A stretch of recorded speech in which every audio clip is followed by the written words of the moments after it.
Publicly shamed, a jazz singer was dragged off stage for an impossible debt. She thought it was the end. But a dark stranger, watching from the shadows, tossed a fortune onto the stage, buying her freedom with a chilling declaration: she's no longer yours to claim.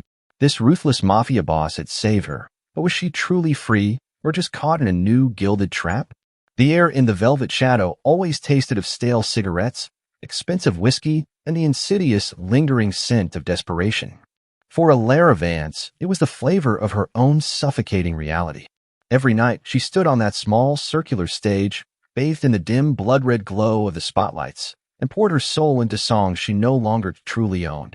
Her voice, a rich, velvety alto that could weave tales of longing and sorrow, was her only currency, and it had been spent long ago.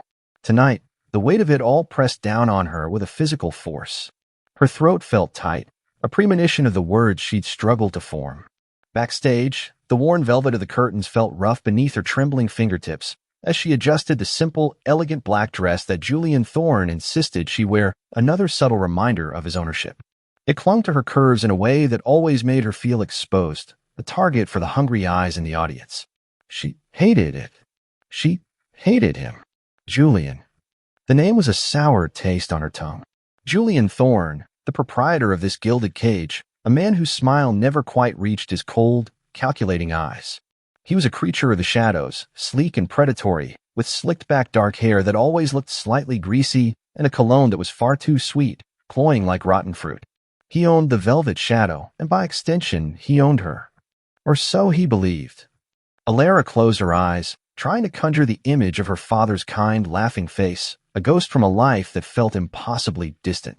It was his dream, his passion for jazz, that had led them both down this devastating path. His ambition, his talent, his fatal flaw for cards.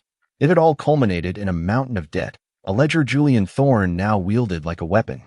Every note she sang, every weary smile she forced, chipped away at a sum that never seemed to shrink. Julian always found a new clause, a hidden fee, a fabricated expense to add, ensuring her perpetual servitude. Freedom was a shimmering mirage, always just beyond her grasp. A harsh cough broke her reverie. Julian. He stood framed in the backstage doorway, his silhouette ominous against the faint light from the main club. His eyes, dark and beady, raked over her, stripping her of any remaining dignity. "You look eager tonight, Alara," he purred, his voice a low, gravelly whisper that always made her skin crawl. "Our special guest has arrived. He appreciates a woman who knows her place." Alara's jaw tightened. "My place is on the stage, Julian." Singing. Her voice was barely audible, a brittle defiance. He chuckled, a sound devoid of humor. "Such fire. Pity it's wasted on melodies. There are other ways to pay your dues, my dear. Ways that might expedite your release." He took a step closer, the cloying scent of his cologne enveloping her, making her stomach churn. His fingers, heavy and damp, reached out, grazing her bare arm. A shiver of disgust, cold and visceral, shot through her. "Don't," she breathed, pulling back sharply, her eyes flashing with a desperate, untamed spark. Julian's smile vanished, replaced by a sneer that twisted his features into something truly ugly. "Don't you dare defy me, girl. You forget who holds the leash. One wrong move, and that sweet little aunt of yours, the one in the nursing home. Accidents happen in this city. Very unfortunate accidents." The unspoken threat hung heavy in the air, a suffocating blanket. Her aunt. Her last tether to family, her greatest vulnerability. Alara's defiance crumbled, leaving her exposed and trembling. The vivid image of her aunt's frail, smiling face, so trusting, so dependent, flashed before her eyes. Julian knew. He always knew where to strike. Now he continued, his voice regaining its oily smoothness. "Go out there and sing. Make our guests feel welcome. Remember, you're not just singing for your supper, Alara. You're singing for your survival. And for hers." He leaned in, his breath hot against her ear, the whispered words like poison. "Don't disappoint me." He stepped back, a malevolent smirk playing on his lips, then turned and disappeared into the club's main area. Alara stood frozen for a moment, the weight of his words a crushing burden. Survival. It had been her mantra for so long, whisper into the lonely darkness of her tiny apartment, clinging to the threadbare hope of a different tomorrow. But tonight that hope felt more distant than ever. Julian had tightened the noose, pulled the leash. She was nothing more than a puppet, her strings manipulated by a cruel master. She looked at her reflection in the dusty mirror on the wall, her eyes wide, haunted pools in her pale face. The black dress felt like a shroud. This wasn't just a performance. It was a sacrifice. With a deep, shuddering breath, Alara pushed past the heavy velvet curtains, stepping into the hazy light of the main club. The muffled murmur of voices, the clinking of glasses, the soft, mournful strains of a saxophone from the band, it all washed over her, a familiar symphony of her gilded prison. Her gaze swept over the dimly lit tables, searching for the special guest Julian had mentioned, dread pooling in her stomach. She felt the heavy, expectant eyes of the audience, but one table in particular drew her attention. Tucked away in a secluded, raised booth, partially obscured by shadow, sat a lone figure. Even from a distance, his presence was unnerving, a silent storm in the heart of the club. His dark suit seemed to absorb the light, and his posture exuded an aura of contained power, a predator at rest. He hadn't looked at her yet, his gaze fixed on something unseen. But Alara felt it, a chill that had nothing to do with the club's air conditioning. She walked towards the microphone, the polished floor cold beneath her thin heels. Every step felt heavy, each movement a conscious effort. Her hand, when it finally grasped the cool metal of the microphone stand, trembled almost imperceptibly. This was it. Another night, another piece of her soul offered up to the insatiable beast of her debt. The first few chords of her opening song began, a melancholy blues tune, the notes a reflection of her heart. As she opened her mouth to sing, her eyes drifted back to the man in the shadowed booth. And that was when he finally looked up. Their gazes locked across the smoky room, and a jolt, sharp and unexpected, went through her, eclipsing even her fear of Julian. His eyes, dark and piercing, held an intensity that promised both danger and something else, something she couldn't quite name. He was watching her, truly watching her, in a way no one ever had. And in that moment, a strange, terrifying thought, both desperate and thrilling, sparked in her mind. What if this man wasn't just another predator, but a different kind of storm entirely? The mournful strains of Alara's blues number hung heavy in the smoke-filled air, a lament for freedoms lost and dreams deferred. Her voice, usually a beacon of resilience, now carried an undeniable tremor, a fragile whisper of the terror Julian Thorne had just ignited. She gripped the microphone stand, the cold metal digging into her palm, trying to steady herself, trying to remember the lyrics, but Julian's leering face was all she could see in her mind's eye. The taste of bile rose in her throat. Suddenly, a shadow fell over her. Julian Thorne, a predatory smirk plastered across his greasy face, strode onto the stage as if it were his personal kingdom. He moved with an unsettling confidence, his eyes dark and beady, darting around the room, savoring the hushed anticipation. He ripped the microphone from Alara's grasp, the sudden, jarring motion making her flinch, her fingers aching from the abrupt release. The music died, leaving an echoing silence, thick and suffocating. Ladies and gentlemen, Julian's voice boomed, amplified and distorted, grating against Alara's raw nerves. A small intermission, if you'll indulge me. Our little nightingale here, Alara Vance, seems to be having a difficult evening. His gaze, dripping with malice, landed on Alara, who stood frozen, exposed under the harsh spotlight. You see, Alara is a woman of many talents and many debts. A ripple of nervous murmurs spread through the crowd. Alara's face burned with a searing shame. This was it. The public humiliation she had always dreaded, now unfolding in agonizing slow motion. Every eye in the club was on her, stripping her bare, judging her, pitying her. Her breath hitched, a desperate plea trapped in her chest. Her late father, bless his gambling soul, left her quite the inheritance, Julian continued, his voice dripping with false sympathy. A mountain of IOUs, all to yours truly. And while her singing is inadequate, it simply isn't enough to cover the interest. So I offered her other avenues. More personal avenues to settle her accounts. His eyes lingered on her body, a vile, possessive leer that made her stomach clench. But it seems our Alara is a bit stubborn. He took another step, his hand shooting out to seize her arm. His grip was brutal, fingers digging into the tender flesh above her elbow, bruising. He pulled her roughly towards him, his face inches from hers, the sweet, cloying scent of his cologne sickeningly potent. Perhaps a little reminder, in front of all our esteemed guests, will help her remember her place. And what she truly owes me. He began to drag her, her feet scrambling on the polished stage, a silent scream building in her throat. Her heart hammered against her ribs, a frantic bird trapped in a cage. This was it. She was truly lost. Then, a subtle shift in the oppressive atmosphere. From the secluded VIP booth, the man Alara had noticed earlier, the one whose presence was a silent storm, finally rose. He moved with a languid grace that belied the coiled power in his frame, every step deliberate, silent. He was tall, impeccably dressed in a dark, tailored suit that seemed to absorb the dim light, making him appear even more formidable. His expensive watch glinted faintly on his wrist, a discreet flash of wealth. He didn't rush, didn't raise his voice, yet every head in the room, including Julian's, instinctively turned towards him. Julian, momentarily distracted by the unexpected movement, loosened his grip just enough for Alara to feel a flicker of hope, swiftly extinguished by renewed fear. The man's gaze, dark and penetrating, was now fixed solely on Julian, a silent, deadly promise in their depths. Before Julian could fully register the threat, a massive figure, a man built like a granite statue, with hands that looked like they could crush stone, emerged from the shadows near Alaric's booth.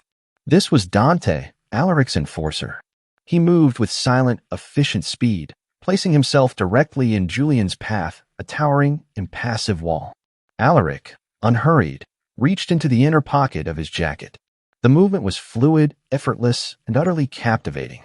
He pulled out a thick wad of cash, not a handful, but a veritable brick of crisp, new $100 bills. He walked to the edge of the stage, his gaze still fixed on Julian, a silent, contemptuous challenge. Then, with a flick of his wrist, he tossed the stack of money onto a small, ornate table beside the stage. The bills fanned out, a cascade of green and white, a blatant, arrogant display of overwhelming wealth. It was more money than Alara had ever seen in her life, certainly enough to buy out her entire, impossible debt 10 times over. Her voice is worth more than your entire establishment, Julian. Alaric's voice was a low growl, rough as aged whiskey, yet carrying an undeniable resonance that cut through the silence. Every word was a pronouncement, an unassailable decree. His eyes, cold and unwavering, locked onto Julian's now terrified face. And she's no longer yours to claim. Julian's face, usually so smug, went ashen. He sputtered, a pathetic, strangled sound, his grip on Alara's arm finally faltering completely. He stared at the money, then at Alaric, then at Dante, his predatory bravado draining away, replaced by pure, unadulterated fear. He knew who Alaric Leone was. Everyone in this city's underbelly did. Alara, released from Julian's grasp, stumbled back a step, her arm throbbing, but her mind reeling. The shock, the humiliation, the unexpected deliverance, it all mingled into a dizzying cocktail of emotions. One man had just publicly stripped her of her dignity. The other had just publicly claimed her. She was free from Julian, yes, but now a chilling realization settled deep in her bones. The powerful, dangerous man who had just bought her freedom had also, in that single chilling declaration, bought her. Alaric's gaze, now sharp and possessive, shifted from Julian to Alara. A flicker of something unreadable passed through his dark eyes. Acknowledgement? Interest? Ownership? She stood trembling, caught between the terrifying relief of escaping Julian's clutches and the dawning, terrifying understanding that she had simply traded one master for another. His eyes held hers, a silent, unspoken promise of a destiny she couldn't yet comprehend, but instinctively knew would be irrevocably tied to him. The music had stopped, but a new, more dangerous melody had just begun. The aftermath was swift and brutal, though Alara only witnessed the periphery. Julian Thorne, now pale and sweating, attempted a pathetic protest, a pathetic squeak about contracts and legalities. Alaric merely raised a brow, a silent dismissal more potent than any shout. Dante, with a single effortless shove, moved Julian off the stage. Moments later, Alara saw Julian being escorted, almost dragged, out of the club by 2 more of Alaric's formidable men. His protests died down to whimpers, swallowed by the thick velvet and dark wood of the velvet shadow. He was gone. Just like that. Alaric turned to Alara, who was still standing by the microphone, her heart thundering a frantic rhythm against her ribs. The adrenaline had begun to recede, leaving her weak-kneed and disoriented. He walked towards her, his presence alone commanding the air, making every atom around him hum with silent power. His scent, a sophisticated mix of cedarwood and something sharp, distinctly masculine, reached her before he did. Alara Vance, he said, his voice now softer, yet no less authoritative. You are no longer indebted to Julian Thorne. She stared at him, unable to form a coherent response. Her mind was a whirlwind of gratitude, fear, and a burning, indignant confusion. What was that? She managed, her voice hoarse. What did you do? He inclined his head, a gesture of casual arrogance. I purchased his interest in you. And in this establishment. His dark eyes, like polished obsidian, swept over the club with a chilling disinterest. A mere transaction. He no longer holds any claim over your voice. Or your person. But why? The word felt tiny, inadequate in the face of his overwhelming presence. Alaric took another step, closing the distance between them. She could feel the subtle warmth radiating from his body, the sheer force of his controlled power. I require a singer for a new venture. A refined establishment. Your talent is undeniable. And I prefer my assets to be unburdened by unsavory associations. He paused, his gaze intensifying. Consider it a deal, Ilera. Your debt is cleared. Your contract with Thorn is void. In exchange, you will be the resident performer at the Siren Song, my new jazz club. Under my protection. Protection? The word tasted like a gilded chain. She looked around a now half-empty club, the few remaining patrons too intimidated to stir. She was free from Julian, yes, but this man, this mafia boss, exuded a different, more pervasive kind of control. What kind of protection? The kind that ensures no one ever again will dare to lay a hand on you, or use you, or threaten what is yours, Alaric stated, his voice devoid of emotion, yet ringing with an absolute, unyielding promise. Julian Thorn may be gone, but men like him always leave behind hungry wolves. You need shielding, Ilera, and I intend to provide it. He extended a hand, not to touch her, but to indicate his terms. Your new apartment awaits. My security will ensure your transition is seamless. Ilera's mind raced. Julian was gone, but the fear of him, of what he represented, still lingered. Then her aunt. Julian's threat still echoed. This man, Alaric, had power. Undeniable, terrifying power. He had just demonstrated it. But at what cost? Was she merely trading one gilded cage for another, perhaps even more exquisite, more dangerous? The thought was chilling, yet the alternative, returning to her threadbare existence, constantly looking over her shoulder for Julian's inevitable retaliation, was equally terrifying.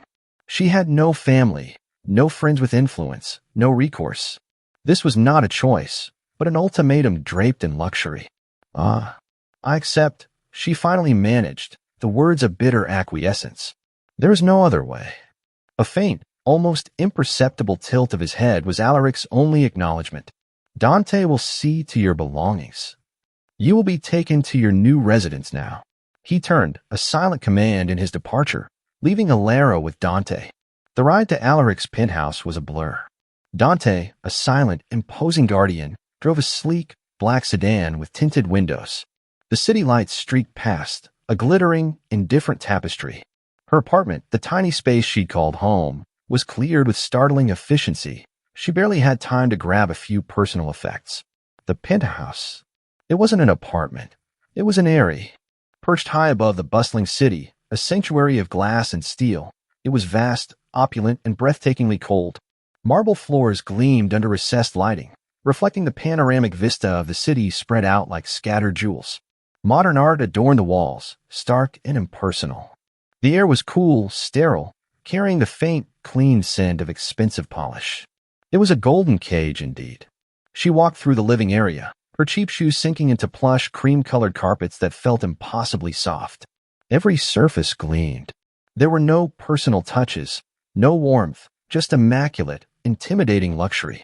A fortress, not a home.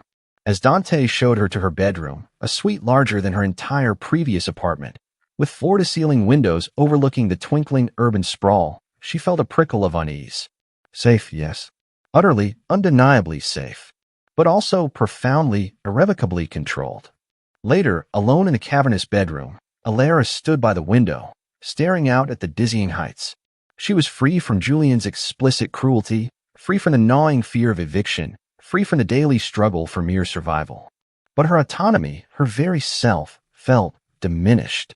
Alaric Leone had bought her body and voice and placed her in a cage of his own making. It was beautiful, undeniably. But it was still a cage.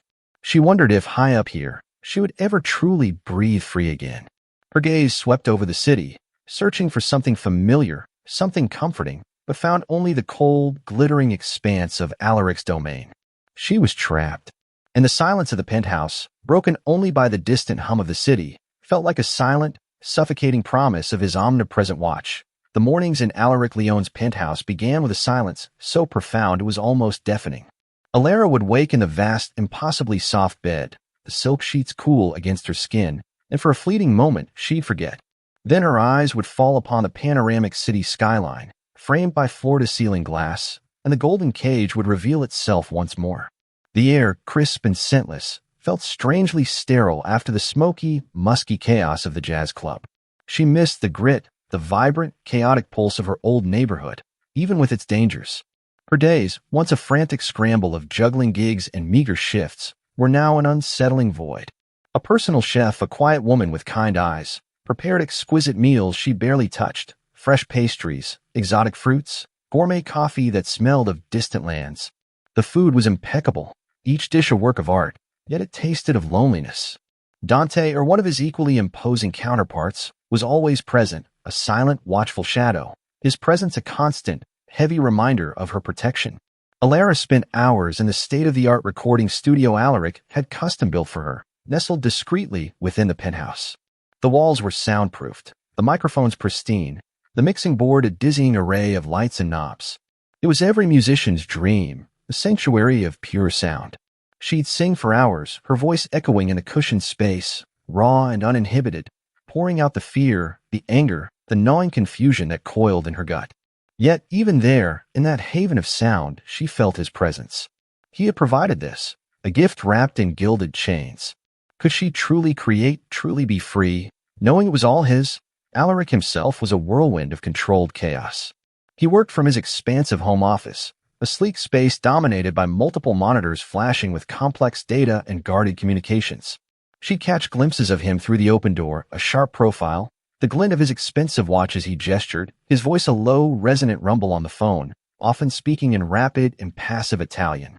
He was a force, undeniable and absolute, managing an unseen empire with ruthless efficiency. His coldness was almost a physical entity, a barrier she knew better than to try and breach. Yet there were moments, small, unsettling ruptures in his impenetrable facade. One morning, she found a new wardrobe in her walk-in closet, a dizzying array of designer dresses, tailored trousers, and silk blouses. The fabrics felt impossibly luxurious against her skin, a stark contrast to her worn, thrift store clothes. She picked up a sapphire blue gown, its material flowing like liquid water. A note, clipped to a hanger, bore Alaric's stark, elegant handwriting for the siren. No more shadows. It wasn't an order, yet it felt like one. A subtle declaration that her appearance, too, was now part of his domain. She felt a conflicted stir of resentment and a strange, guilty flutter of pleasure. No one had ever bought her anything so beautiful. Dinner was often the only time they truly interacted, usually a tense, formal affair in the expansive dining room. The chef would serve exquisite dishes, truffle pasta, seared scallops, rare vintage wines. Alara, accustomed to hurried street food, felt awkward, out of place. Alaric would sit at the head of the polished mahogany table, his posture immaculate, his gaze often sweeping over her. "How is the studio today?" he'd ask, his voice calm, even, yet somehow managing to convey both genuine inquiry and an expectation of a satisfactory answer. "Productive," she'd reply, trying to keep her own voice steady, refusing to betray the chaotic emotions churning within her. "The acoustics are incredible." "Only the best for my investments," he'd respond, a subtle, almost imperceptible curve to his lips that wasn't quite a smile. An unsettling intimacy would hang in the air, thick as the rich scent of the food. Was she merely an investment? A prized possession?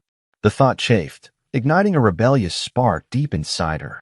One evening, tired of the sterile perfection, Alara impulsively changed into a faded band t-shirt and jeans after dinner. She found Alaric in his private study, a glass of amber liquid in hand, gazing out at the city lights. He turned as she entered, his dark eyes narrowing almost imperceptibly at her casual attire. "Something wrong, Alara?" His voice was smooth, but laced with a hint of controlled displeasure. "No," she said, her chin lifting defiantly. "Just tired of feeling like I'm dressed for a photo shoot. I want to feel like myself." He studied her for a long moment, the silence stretching heavy with unspoken power dynamics. She braced herself for a reprimand, a reminder of her place. Instead, a flicker of something unreadable crossed his face, a fleeting shadow. Authenticity has its own allure, he finally conceded, his gaze lingering on her for a beat too long. But remember, in this city, even comfort can be a luxury that requires vigilance. The unspoken warning was clear. Her small act of rebellion had been noted, tolerated, but not forgotten. Yet, in that brief exchange, something shifted. A delicate thread of understanding, a recognition of her innate stubbornness, passed between them. It was a dangerous game, this push and pull, a delicate dance around the edges of his control. The underlying sexual tension was a constant hum, an almost palpable force whenever they were in proximity. A fleeting brush of his hand against hers as he passed her a file, a prolonged gaze across the vast living room that seemed to strip her bare, a resonant quality in his voice when he spoke her name, Alara. Each tiny interaction added another spark to the slow burn, igniting a dangerous curiosity within her. He was a dangerous man, a predator. Yet, he was her predator, one who watched over her with unwavering intensity. It was both terrifying and strangely, deeply alluring. One afternoon, a package arrived for her, a vintage microphone, a rare model she'd once dreamed of owning, a replica of her father's favorite. There was no note, no fanfare, just the perfectly packaged gift. She knew it was from him. It was an unspoken acknowledgement of her passion, a testament to his observance. The gesture sent a strange warmth through her, a softening around the edges of her fear. He saw her. He truly saw her not just as an asset, but as an artist, as a woman. And that, more than any cage, was beginning to feel profoundly disarming. She found herself thinking about him more and more. His dark eyes, the controlled power in his movements, the unexpected flashes of something deeper, hidden beneath the ruthless exterior. Her mind, once consumed by desperate escape plans, now found itself dissecting his subtle gestures, trying to decipher the enigma that was Alaric Leone. She knew it was dangerous. Knew it was probably a trap, a slow, sensual seduction into his world. But she was falling for the quiet power, the dark protection, the dangerous allure of a man who demanded her, body and soul. And just as she felt herself teetering on that precipice, a small, unsettling incident occurred. A forgotten earring, a cheap costume jewelry piece, had mysteriously vanished from her bedside table. It was a minor thing, easily dismissed. But later that day, Dante, Alaric's ever-present shadow, seemed even more vigilant, his gaze more piercing, his posture stiffer. Alara caught a fleeting, worried look on his face as he scanned the perimeter of the penthouse. Something had shifted. A whisper of unease snaked through her, a premonition that the quiet, controlled world Alaric had built around her was about to be shaken. The fragile peace, she knew, was always temporary in his dangerous game. The fragile peace Alara had found within the penthouse walls was a deceptive thing, as illusory as the shimmering city lights outside her window. Weeks into her new life, a restless stir began to prickle beneath her skin. Alaric's meticulously curated world, while undeniably safe and luxurious, felt stifling. Every meal prepared, every outfit chosen, every journey supervised by Dante or another imposing figure, chipped away at her sense of self. She was grateful, yes, fiercely so, for the liberation from Julian Thorne. But gratitude, she realized, could be its own kind of cage. Her music, once her sole refuge, now felt monitored. The state-of-the-art studio, a marvel of sound engineering, sometimes felt less like a sanctuary and more like a high-tech cell. She craved spontaneity, the raw, unfiltered energy of an impromptu jam session, the unpredictable thrill of discovering new talent. Alaric's world was perfect, sterile, and utterly controlled. Her rebellious spirit, long dormant under the weight of debt and fear, began to awaken. The first whispers of Julian's insidious revenge began subtly. An anonymous email, riddled with crude insults, arrived in her newly created professional inbox, hinting at a dark past and her supposed patron. Then, a potential collaboration with a promising young pianist she'd met online mysteriously fell through. The pianist's manager, flustered and apologetic, simply stated, "Complications. Unforeseen circumstances." Alara knew. She felt it, a cold tendril of fear coiling in her gut. Julian was reaching. Dante, she ventured one crisp Tuesday morning, finding him stationed, as always, near the penthouse's gleaming double doors. He was a silent sentinel, his granite-like features impassive. I need to go out. Alone. Just for a coffee. At the Blue Note Cafe on Elm Street, Dante's eyes, dark and watchful, met hers. Mr. Leone prefers you remain within the designated routes, Miss Vance, and always with escort. His voice was a low, steady rumble, devoid of judgment, yet firm. I know what Mr. Leone prefers, she retorted, a flash of frustration in her eyes. But I need some air. I need to feel normal. Julian Thorne is gone. What could possibly happen at a coffee shop in broad daylight? A beat of silence. Dante simply stared at her, an unyielding wall. Alara felt a surge of indignation. She wasn't a prisoner. Not yet. Fine, she snapped, turning away. Then I'll just stay here. Forever, apparently. Later that afternoon, a simmering resentment fueled her decision. She noticed a new dress, a soft, flowing jade silk, laid out on her bed. Another gift from Alaric, another subtle assertion of his ownership. It was beautiful, undeniably. But she wanted to choose. She craved agency. With a defiant tilt of her chin, Alara put on a worn denim jacket over a simple dark top and jeans, clothes that felt like her.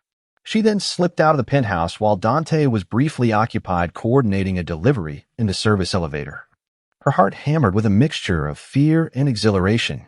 She took the public elevator, avoiding the private one Alaric used, and hailed a yellow cab from the street below, directing it to a small, independent record store on the edge of her old neighborhood. She needed to buy some new sheet music, something raw and undiscovered. Something hers. The air outside was sharper, cooler, carrying the familiar scent of exhaust fumes and rain-soaked pavement. It was a jolt to her senses, a welcome, gritty reality after the sterile perfection of the penthouse. The record store was a haven, its dusty shelves overflowing with vinyl, the faint scent of old paper and music clinging to the air. She browsed for almost an hour, lost in the melodic whispers of forgotten artists, a rare smile gracing her lips. For the first time in weeks, she felt a glimmer of her old self. As she stepped out of the store, a worn canvas bag tucked under her arm, the sky had darkened, a prelude to an early evening rain shower. The street was quieter here, the buildings older, their facades grimy with decades of city living. She turned down a narrow alley, a shortcut to the main street where she hoped to catch another cab. The alley smelled of damp concrete and something acrid, metallic. Suddenly, two figures emerged from the deeper shadows, blocking her path. They were burly, their faces obscured by baseball caps pulled low, their expressions unreadable in the deepening twilight. A cold dread seeped into Alara's bones. She recognized the chilling glint in their eyes, the same malevolence she'd seen in Julian's henchmen. Well, look what we have here. One of them drawled, his voice rough, laced with a familiar, sickening sneer. The boss sends his regards, little songbird. Alara's breath hitched. Julian. He hadn't just disappeared. He was still lurking, still reaching.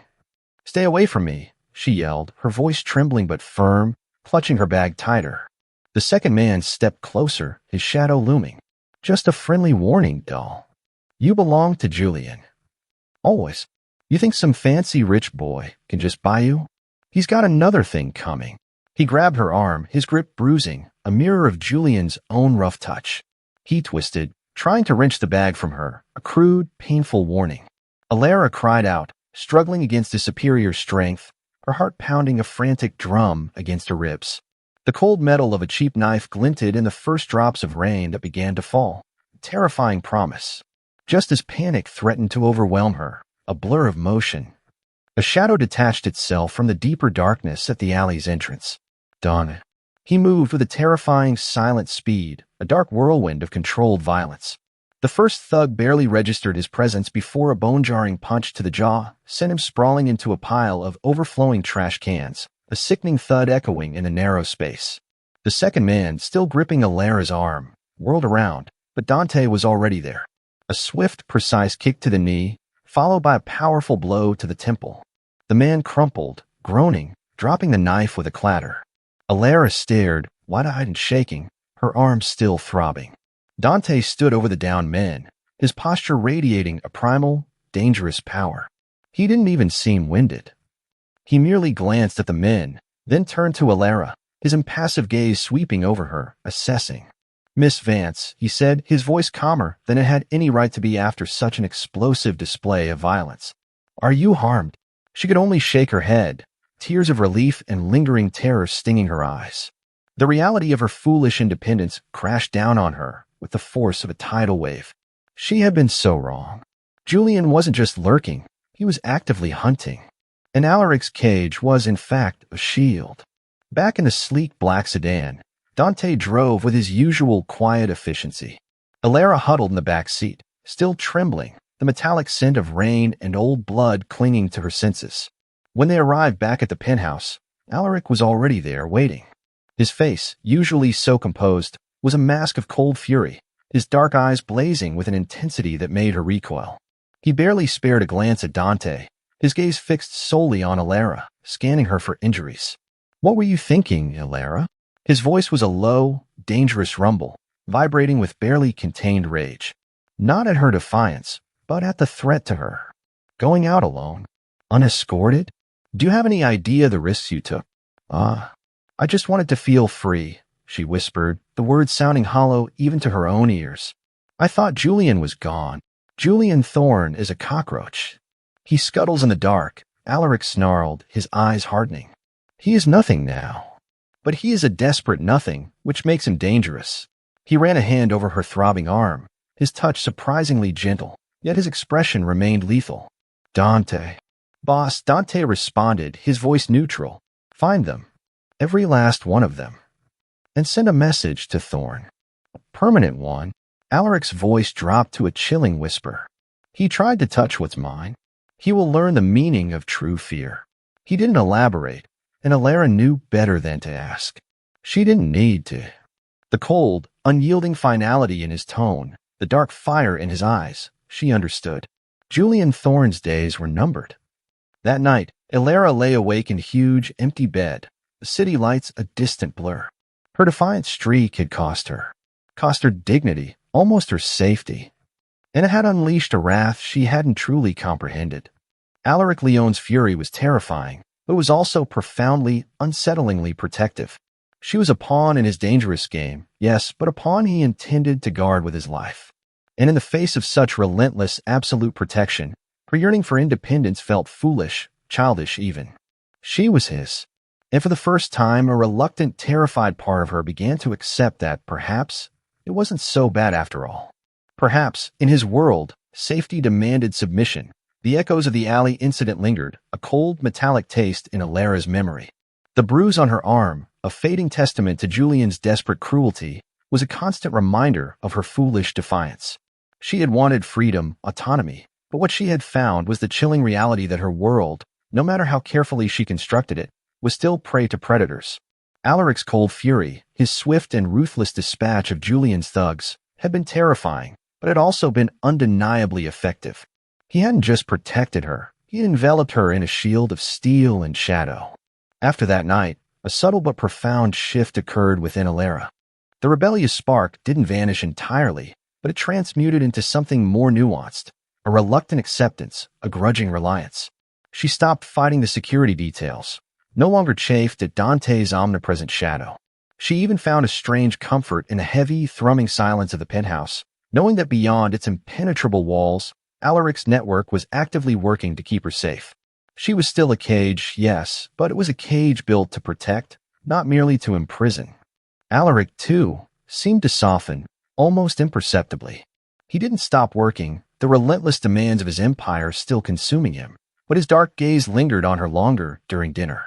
He would sometimes offer a rare, almost vulnerable observation about her music, a quiet comment on a particular phrasing, a nuanced appreciation for the raw emotion in her voice. These small moments, like faint stars in his dark sky, pulled at something deep inside her. He wasn't just a brutal protector. He was a man who listened, who observed, who saw her. One evening, a particularly brutal storm raged outside, the rain lashing against the penthouse's glass walls like furious accusations. The wind howled, a mournful jazz solo through the concrete canyons of the city.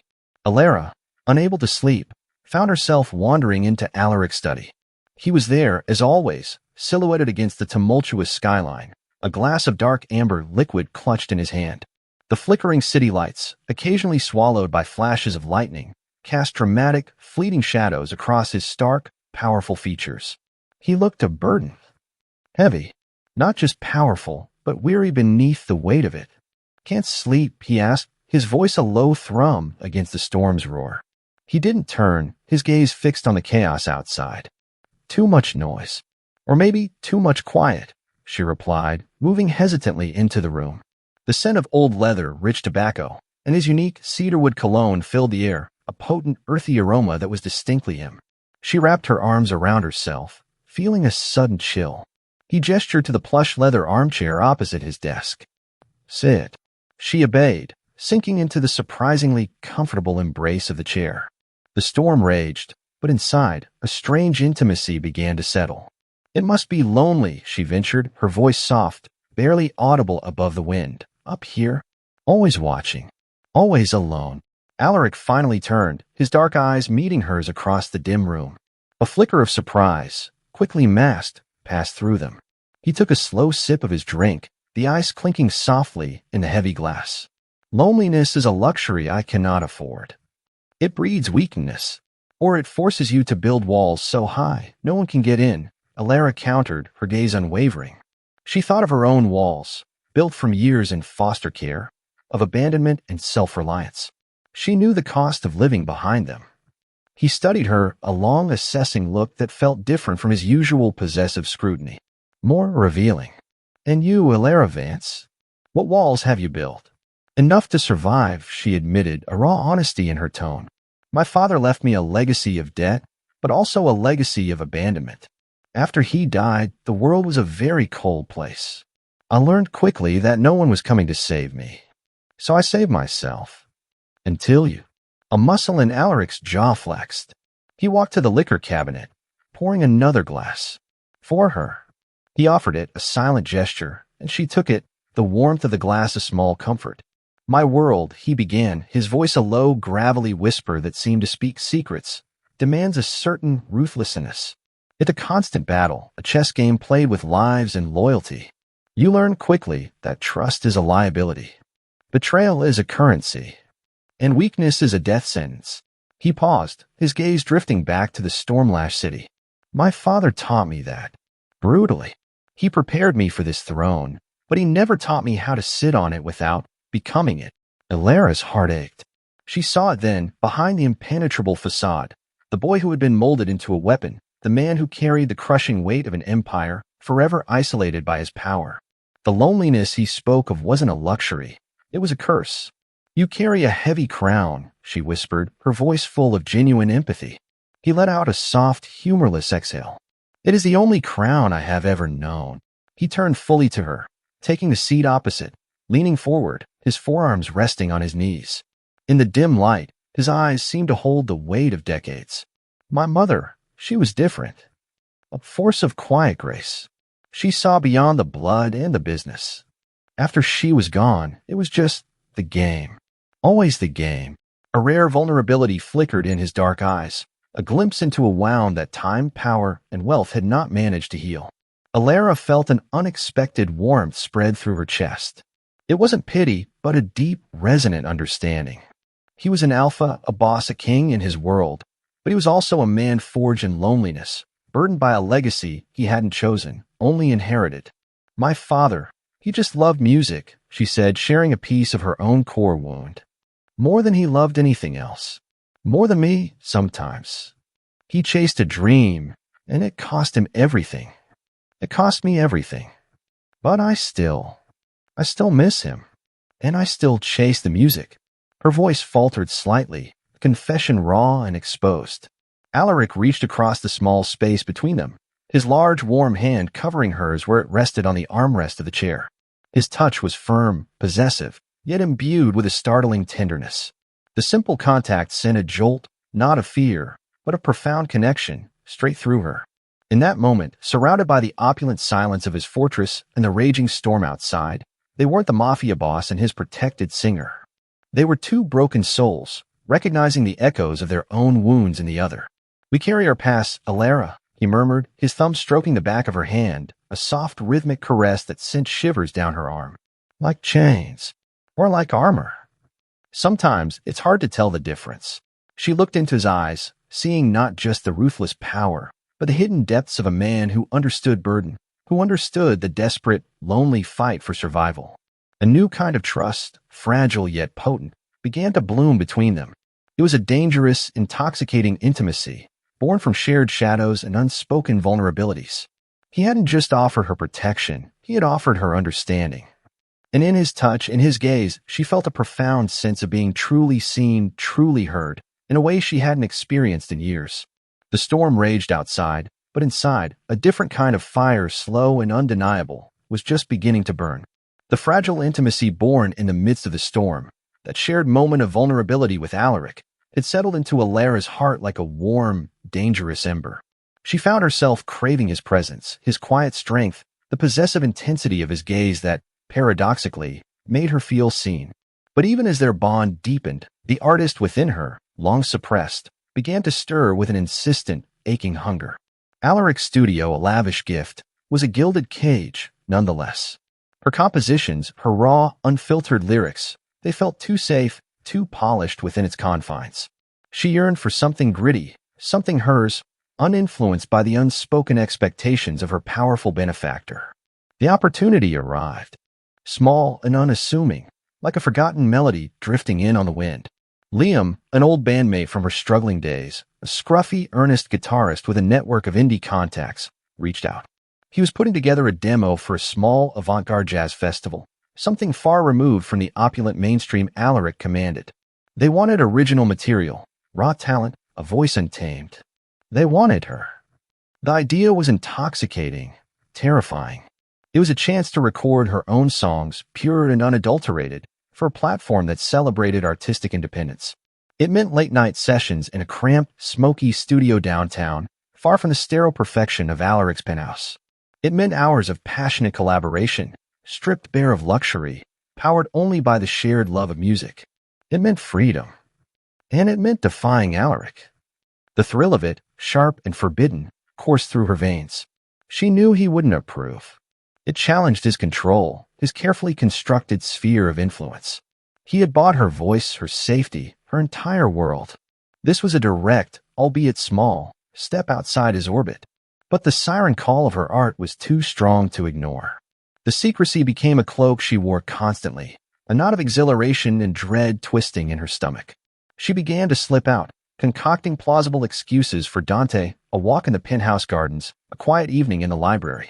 Dante, ever watchful, seemed to notice her subtle shifts in demeanor, the hurried phone calls she took in the privacy of her studio, the new, almost desperate spark in her eyes when she returned late.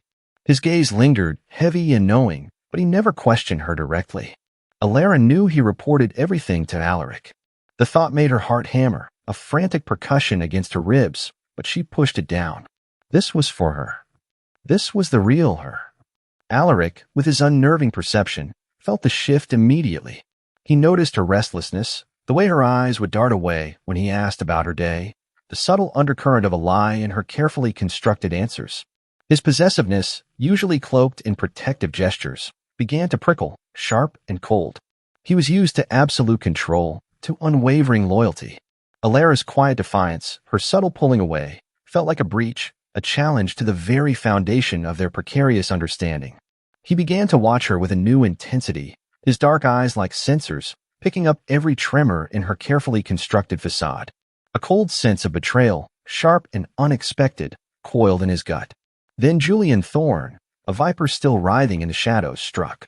His network, though fractured, was not entirely dead.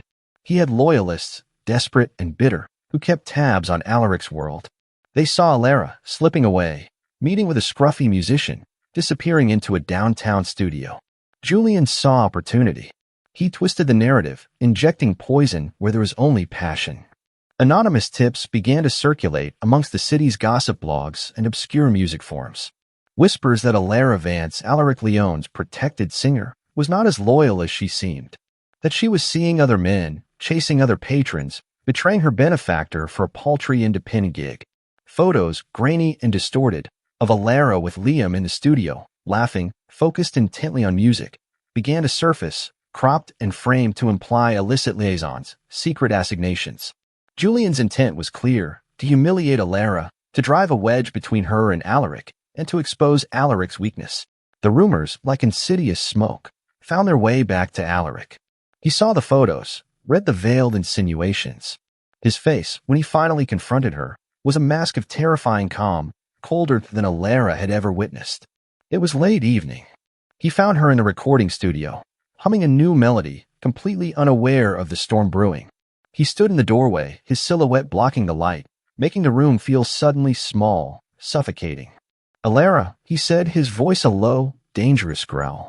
She spun around, her heart leaping into her throat at the sight of his stony expression. "Alaric, is everything all right?" "Everything." He stepped closer, placing a tablet on the mixing board. The screen glowed, displaying the damning photos, the venomous blog posts. Her face, her laughter, her perceived betrayal, laid bare for him to see. "You tell me, Alara, is everything all right?" Alara stared at the screen, her blood turning to ice. The photos, the words, twisted, malicious, utterly damning. Her heart sank, heavy stone in her chest. That's not what it looks like. That's Liam. We're working on a demo. For a festival." Alaric's dark eyes narrowed, piercing her. "A demo?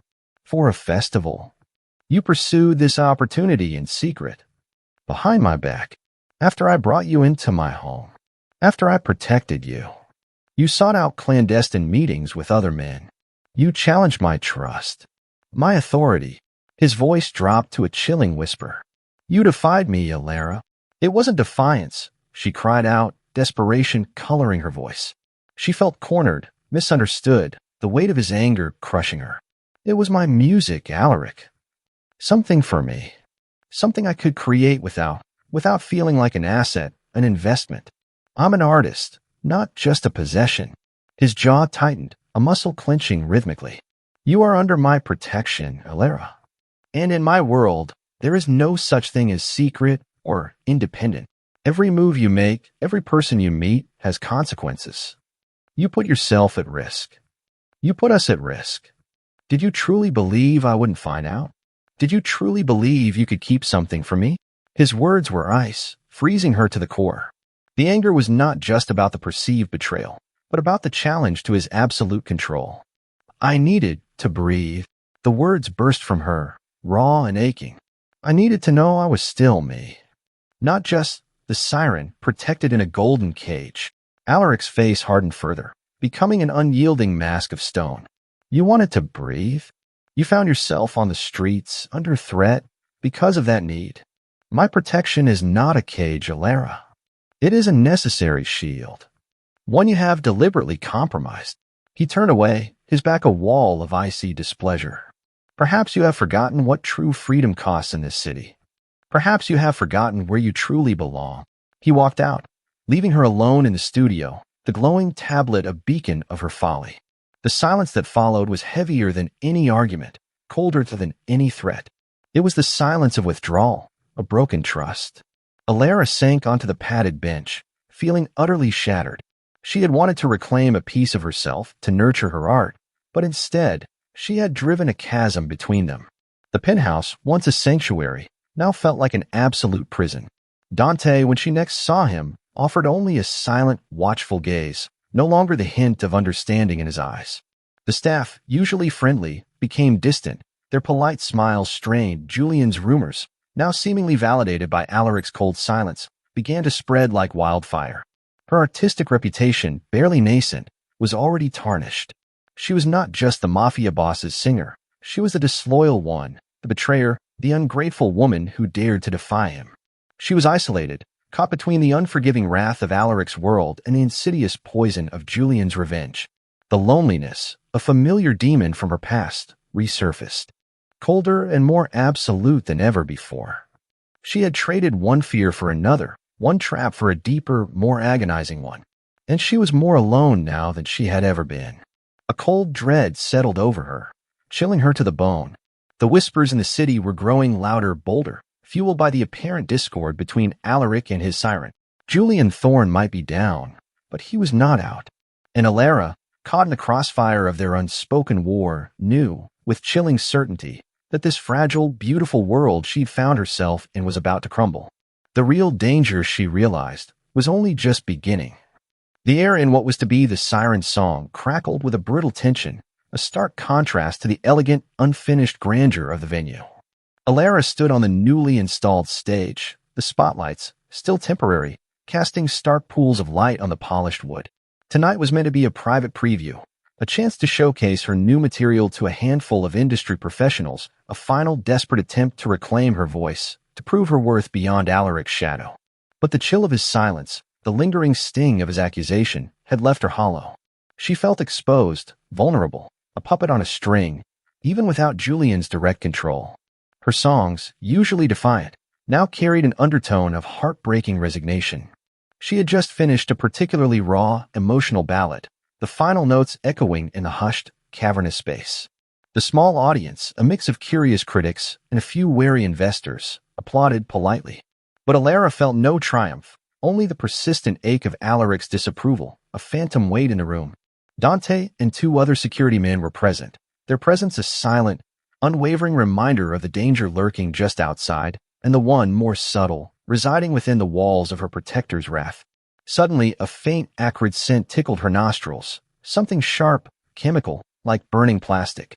A low, insistent hum, then a shrill, piercing shriek ripped through the air, the fire alarm. Panic, swift and terrifying, erupted. The elegant, hushed murmurs of the guests transformed into shouts, a desperate scramble for the exits. From the corners of the unfinished stage, tendrils of smoke, thick and oily, began to snake upwards, blackening the pristine white walls. The smell intensified, a noxious, suffocating cloud that clawed at her throat. Fire! Someone screamed, the word raw with terror. Alara stood frozen for a moment, the microphone still clutched in her trembling hand, her mind refusing to comprehend the escalating chaos. This wasn't an accident. This was too precise, too immediate. Julian. The name screamed in her mind, a chilling whisper of confirmation. He wasn't just lurking, he was here. Just as a wave of heat washed over her, and the smoke began to obscure the exits, 3 hulking figures, their faces grim and determined, emerged from the billowing blackness. They were not Alaric's men. Their eyes, hard and cold, were fixed solely on her. These were Julian's last desperate dogs, snarling and ready to bite. The boss wants a word, Songbird. One of them rasped, his voice a guttural growl, distorted by the rising fear. He lunged, his hand a rough, bruising vice around her wrist.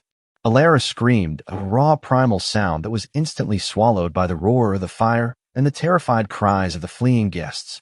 She struggled, her heels slipping on the polished stage, her bag of sheet music clattering forgotten to the floor. The second thug grabbed her other arm, their combined strength overwhelming. Her lungs burned, starved for air, as the smoke thickened, turning the opulent room into a fiery maw. This was it. She was truly trapped, not just by debt, but by the relentless, vengeful fury of a desperate man. The thought of being dragged back into Julian's clutches, into that sickening darkness, filled her with a despair so profound it threatened to snuff out her last flicker of hope. Then, through the swirling black smoke and the flickering orange glow of the burgeoning flames, a shadow, darker and more formidable than any other, detached itself from the raging inferno. Alaric. He appeared not as a man, but as an avenging deity, a dark god emerging from the very jaws of hell. His bespoke suit, usually immaculate, was already smudged with ash, his dark hair disheveled, but his presence was a thunderclap of absolute power. His eyes, usually cold and calculating, blazed with a lethal, untamed fury Alara had never witnessed. It was not anger, it was rage pure and incandescent, directed squarely at the men who dared to touch her. Let her go. Alaric's voice was a low growl that cut through the cacophony, a primal snarl that vibrated through the very bones of the burning building.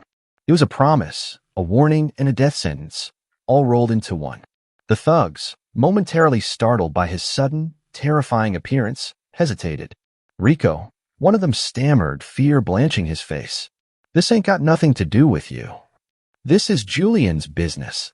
Alaric didn't reply. He moved, and his movement was not human.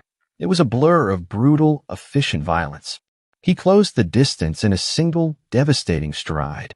The first thug, still gripping Alara's arm, was met with a punch that wasn't just powerful, it was annihilating.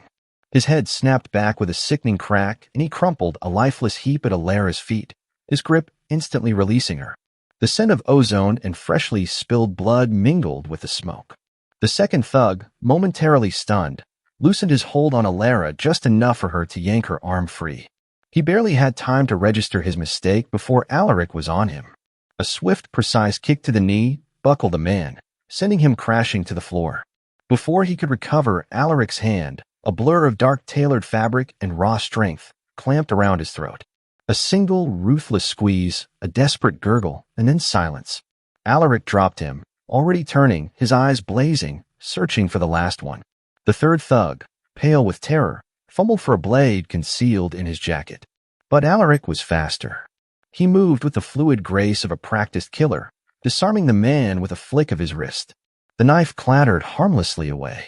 Then, with a chillingly cold precision, Alaric delivered a series of brutal, bone-shattering blows that left the man twitching on the smoke-choked floor. Alara stood, trembling uncontrollably, her eyes wide with horror and a profound terrifying. He was a monster, a brutal, unyielding force of nature. But he was her monster. And he had just ripped apart anyone who dared to threaten her. The burning building, the screams fading in the distance, it all became a backdrop to the terrifying, magnificent spectacle of Alaric Leone's unleashed wrath. He turned to her then, his gaze piercing through the smoke, a primal possessiveness burning in their depths. His jaw was tight, a vein throbbing at his temple, his chest heaving with exertion, but his control, though strained, was absolute. "Alara," he rasped, his voice raw, infused with a possessive fury that both terrified and thrilled her. She barely had time to register his approach before he reached her, pulling her against his hard, unyielding body. His arms wrapped around her, crushing her to him, a desperate, fierce embrace that stole the little breath she had left. The scent of smoke and his own unique, masculine scent filled her nostrils, a strange, intoxicating comfort. The sheer force of his relief, his absolute ownership, was palpable. "You're safe," he murmured into her hair, his voice rough with emotion, a tremor of something almost like fear beneath the rage. "You are safe." The world tilted. The heat, the smoke, the residual terror, it all became too much. Her knees buckled. Her last conscious thought was the feeling of his strong arms around her, holding her impossibly tight, before the darkness swallowed her whole. She collapsed against him, utterly spent, utterly rescued. Alaric Leone, the Mafia Boss, held his siren, unconscious but safe, in the inferno, his eyes sweeping the burning room with a lethal promise of vengeance for anyone who had dared to touch what was his. The fight was over, but the reckoning had only just begun. The first thing Alara registered was the overwhelming scent of sterile cleanliness, a stark contrast to the acrid smoke that had filled her lungs just hours before. Her eyelids felt heavy, cemented shut. A dull ache throbbed behind her temples, and her throat felt raw, scraped. When she finally managed to pry her eyes open, the world swam into focus, a blur of soft, diffused light filtering through impossibly sheer curtains. She was in her bedroom in Alaric's penthouse, the same vast, luxurious space, now feeling less like a cage and more like a sanctuary. A soft whirring sound accompanied the gentle breeze from the climate control system. The sheets were silk, cool, and smooth against her feverish skin. Her body felt heavy, languid, every muscle protesting even the slightest movement. The faint taste of smoke still lingered on her tongue, a phantom reminder of the inferno. The memory of the fire, the screams, the terrifying glint of a knife, and Julian's thugs closing in, it all surged back with a nauseating force, making her stomach clench. But then, superimposed over that terror, was the devastating, magnificent image of Alaric. His eyes blazing, a dark avenging angel tearing through chaos to reach her. He was there. Alaric sat in the plush armchair by the window, his posture unyielding, his dark suit impeccable despite the ordeal. He looked tired, lines of exhaustion etched around his sharp eyes, but his gaze, when it met hers, was piercing, intense, and filled with an emotion she couldn't quite decipher, a desperate relief, a simmering rage, and something profoundly, unsettlingly possessive. He hadn't left her side. "Alara," he said, his voice a low rumble, rough with a tenderness she had never heard from him before. He rose, moving towards the bed with the silent grace of a predator. He looked down at her, his expression a complex tapestry of concern and control. "How do you feel?" "Like I swallowed a bonfire," she managed, her voice a croaky whisper. Her throat burned. He nodded, a slight, almost imperceptible tilt of his head. Hydration. Rest. Dante brought a doctor. Nothing permanent. Just smoke inhalation and shock. He picked up a glass of water from the bedside table, the crystal cool against her fingers as he helped her sip. The water was cool, sweet, a soothing balm to her parched throat. She felt an overwhelming surge of gratitude, sharp and poignant. He had saved her. Again. Julian. She whispered, the name a venomous hiss on her tongue. The anger, cold and righteous, finally broke through the lingering fear. He set the fire. He tried to take me. Alaric's jaw tightened, a muscle flexing under his skin. His eyes, usually guarded, held a cold, absolute certainty. He made his last mistake, Alara. He touched what was mine. His words were a dark, possessive vow, solidifying the unspoken claim he held over her. There was no need for further explanation, no detailed recounting of vengeance. His tone, his entire being, conveyed the chilling finality of Julian Thorne's fate. Later that day, as her strength slowly returned, a subtle shift in the penthouse's atmosphere became apparent. The staff, usually discreet, moved with an almost imperceptible urgency. Hushed phone calls were taken in distant rooms. News channels, usually avoided in Alaric's presence, flickered briefly on a screen in the living room while a maid cleaned. Alara caught snippets, massive police raids, organized crime network dismantled, mysterious disappearance of known syndicate figures. And then a fleeting image of Julian Thorne's face on a wanted poster, quickly replaced by a news anchor's grave expression discussing unprecedented actions taken by unnamed authorities. Julian was gone, not just from her life, but from existence itself, systematically erased by Alaric's cold, efficient justice. A shiver ran down Alara's spine, not of fear, but of a chilling, dark satisfaction. She knew, with unwavering certainty, that Alaric had orchestrated it all. The destruction of Julian Thorne was absolute, precise, and utterly ruthless. It was the justice of his world, brutal and uncompromising. And for the first time, Alara didn't flinch from it. She felt a profound, primal sense of security, wrapped in the dark embrace of his power. This was what his protection meant. That evening, Alaric found her sitting by the window in her room, watching the city lights come alive. She had bathed, her hair was freshly washed, and she wore one of the soft silk robes he had provided. The bruise on her arm was a dull purplish yellow, a reminder. "You're quiet," he observed, his voice calm, as he poured them both a glass of expensive red wine. The scent, rich and earthy, filled the air. "I'm thinking," she replied, taking the glass. The warmth of the wine spread through her, a comforting heat. "About everything. About you." She turned to him, her gaze steady, unwavering. "You truly are a monster, Alaric Leone." A flicker of something unreadable crossed his face, a shadow of an old wound. "I am what this city made me, Alara. What my family demanded I become. And you saved me," she continued, her voice soft, infused with a raw honesty. "You burned down the world for me. You are a monster, yes, but you are my monster." Her heart pounded, a drum against her ribs. This was it, the precipice, the full, terrifying acceptance. "I understand now. Your world, your rules, your methods." She reached out, her hand resting on his arm, feeling the taut muscle beneath the fine fabric of his shirt. "I'm not naive, Alaric. I saw what you did to those men. I know what you've done to Julian. And I'm grateful." He watched her, his dark eyes searching hers, as if trying to gauge the depth of her sincerity, the truth behind her words. "Gratitude is a fleeting emotion, Alara. Loyalty is what I demand. And you have it," she stated, her conviction ringing clear. "You stripped away everything I thought I wanted, my independence, my artistic freedom. But you gave me something I never truly had, absolute safety, true protection, a sense of belonging, even in this gilded cage." She leaned into him, her head resting against his shoulder, feeling the solid, unyielding strength of him. The subtle scent of cedarwood, of his power, was now inextricably linked with her sense of security. "I accept your world, Alaric. I accept my place in it. With you." He wrapped his arm around her, pulling her closer, his hand coming to rest in her hair, his fingers gently stroking her scalp. The quiet possessiveness was a balm to her battered soul. "My world is dangerous, Alara. My enemies are many. And you are my greatest weakness now."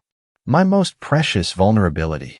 His voice was a low confession, a rare glimpse into the chinks in his armor. Then I will be your greatest strength, she murmured, her voice thick with emotion. Let me be that, Alaric. Let me be with you. Not just protected by you, but truly with you. Your partner. Your siren. She lifted her head, her eyes locking with his. I choose this. I choose you. The darkness and the light. The brutality and the unexpected tenderness. A faint, almost imperceptible smile touched his lips, a rare, breathtaking glimpse of true emotion. He lowered his head, his lips brushing hers, a soft, tender caress that sent shivers down her spine, a profound sense of rightness settling deep in her heart. This wasn't just physical attraction. It was a soul-deep recognition, a forging of two wounded spirits. Then it is settled, he whispered against her lips, his voice husky with emotion, a promise echoing in the quiet of the penthouse. You are mine, Elara Vance, and I will burn the world down before anyone touches you again. His embrace tightened, crushing her to him, a fierce, absolute claim that left no room for doubt. She was his undeniably. And in that terrifying, exhilarating truth, she finally found her own dark, beautiful kind of peace. The city lights outside twinkled, a silent, glittering testament to the powerful, dangerous empire that now held her captive, yet also safe. The aftermath of the fire had solidified their bond, forging it in the crucible of violence and fear. She was no longer just a singer in debt. She was the Mafia Boss's siren, cherished and guarded. And she knew, with an absolute certainty, that their journey had only just begun. The grand opening of the Siren Song was a triumph. Not merely a club opening, but a rebirth. Alaric had spared no expense. The venue, once a hollow shell, had been transformed into a masterpiece of dark elegance. Velvet drapes in sapphire blue and deep crimson adorned the walls, catching the soft glow of custom-designed chandeliers. The air hummed with the rich scent of new leather, polished wood, and the faint, alluring aroma of expensive champagne. Every surface gleamed. Every detail spoke of opulent, understated power. It was a cathedral of jazz, a testament to Alaric's vision and Elara's talent. Elara stood backstage, the familiar scent of pre-show nerves mingling with a new, exhilarating anticipation. This time, there was no fear, no looming threat of Julian's vile touch. She wore a gown of flowing jade silk, the very dress Alaric had provided, but tonight, it felt like armor, a declaration of her place, not a cage. Her fingers, no longer trembling with dread, flexed with eager energy. This was her stage, her songs, her freedom. She walked onto the stage, and a hush fell over the impeccably dressed crowd. The spotlights, now a warm, inviting gold, bathed her in a radiant glow.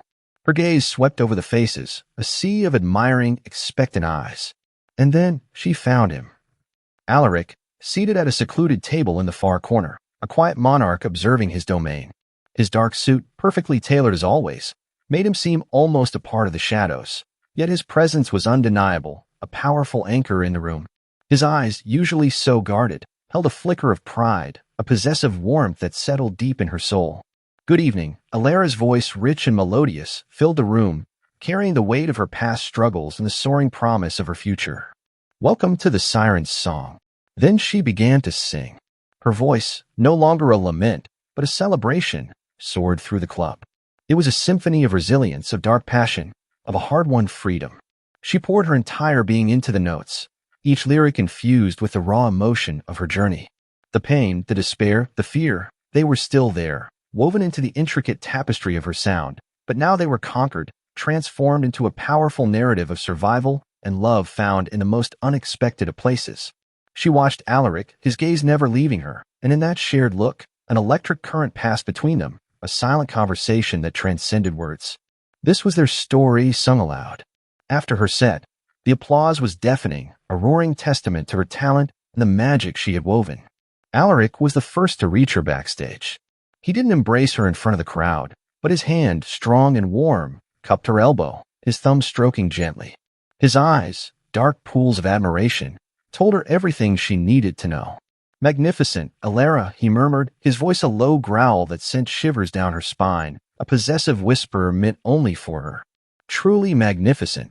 It's ours, she replied, a genuine smile gracing her lips, finally free. All of it. The night unfolded in a blur of toasts, congratulations, and the lingering sweet taste of success. Alaric remained by her side, a silent, unwavering guardian, his presence a constant reassurance. He introduced her to various associates, his hand resting lightly on the small of her back, a clear, unspoken claim.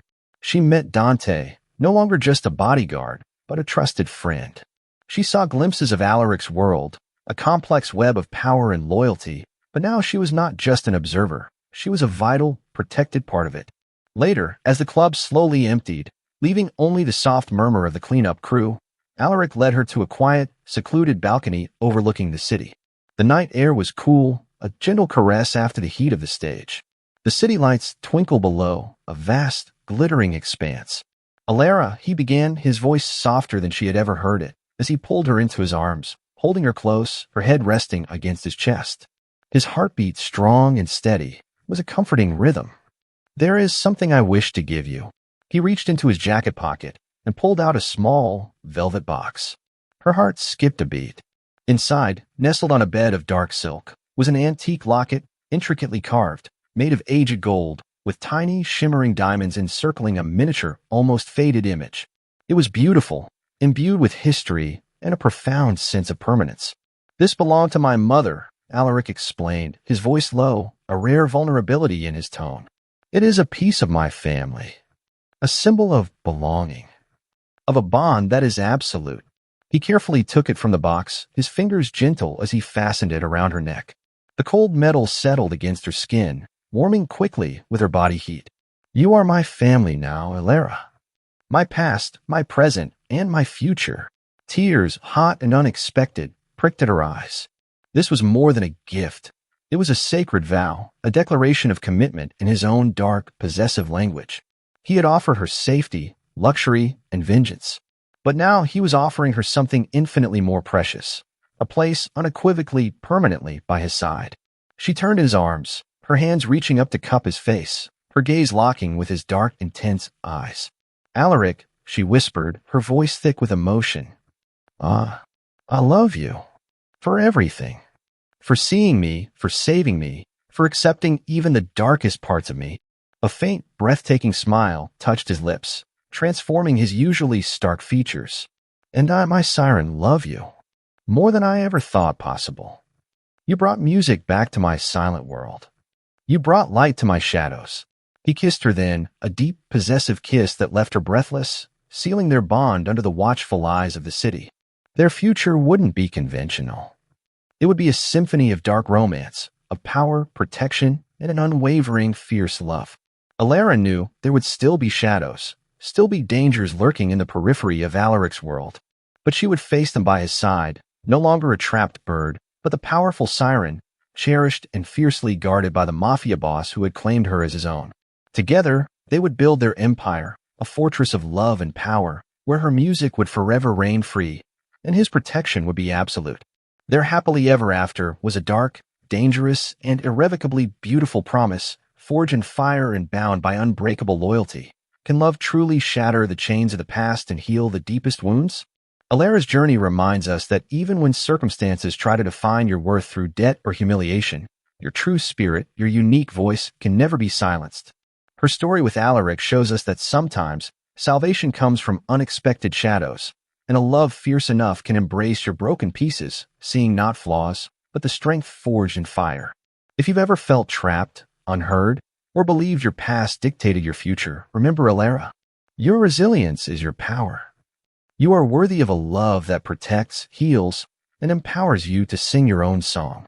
If this story resonated, if it sparked a flicker of hope in your heart, please consider liking this video. Subscribe to our channel to join a community that believes in unwavering love and fierce self-worth. And tell us in the comments, what is one word that defines your strength?